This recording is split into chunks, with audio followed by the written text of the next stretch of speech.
சிம்பிளான எங்கள் வீட்டு லஞ்ச் மெனு பார்க்கலாம். இதுக்கு 1 கிலோ காணாங்கத்தை மீன் வாங்கி வச்சுருக்கேன். இதை க்ளீன் பண்ணி எடுத்து வச்சுருக்கேன். இதுக்கு 2 ஸ்பூன் கடலை மாவு, 2 ஸ்பூன் மிளகாத்தூள், மைதா 1 ஸ்பூன், உப்பு 1 ஸ்பூன், கரம் மசாலா 1/4 ஸ்பூன்.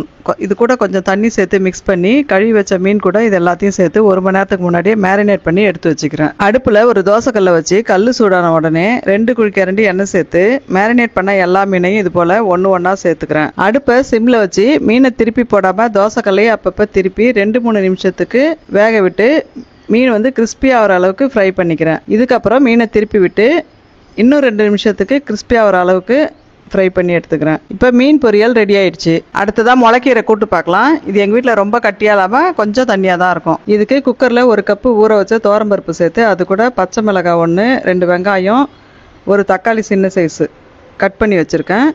இது கூட பூண்டு 6-7, பெருங்காய கட்டியும் அப்புறம் குழம்பு மிளகாத்தூள் 2 ஸ்பூனும் தேவையான தண்ணியும் சேர்த்து நல்லா வேக விட்டு எடுத்து வச்சிருக்கேன். குக்கரில் விசில் போன உடனே கீரை வேகத்துக்கு குழம்புக்கு தேவையான தண்ணியும் சேர்த்து கொதிக்க விட்டுக்கிறேன். ஏற்கனவே க்ளீன் பண்ணி வச்சிருக்கேன் இந்த முளைக்கீரையும் இதில் சேர்த்துக்கிறேன். இது நம்ம மாடி தோட்டத்தில் விளைஞ்ச கீரை. போதுமான அளவு கீரை வெந்த உடனே பருப்பு கடாய் சட்டியில் குக்கரில் வெந்த எல்லாத்தையும் சேர்த்துக்கிறேன். கீரையில் இருக்க தண்ணியை மட்டும் இருத்துட்டு மத்தால நல்லா கடைஞ்சி எடுத்துக்கிறேன். இதுக்கப்புறம் இருத்து வச்ச கீரை வேக வச்ச தண்ணி சேர்த்து போதுமான உப்பையும் சேர்த்துக்கிறேன். வானல்ல கொஞ்சமாக எண்ணெய் ஊற்றி வடகம் போட்டு தாளிச்சு கொட்டிக்கிறேன். இதில் இன்னைக்கு மதியம் லஞ்சுக்கு எங்கள் வீட்டில் ஒயிட் ரைஸ், முளைக்கீரை கூட்டு, கிறிஸ்பி காணாங்கத்தை மீன் பொரியல் ரெடி. இது போல் சமையல் கார்டன் பற்றின வீடியோஸ் பார்க்கணுன்னா நம்ம சேனலை சப்ஸ்கிரைப் பண்ணி வச்சுக்கோங்க.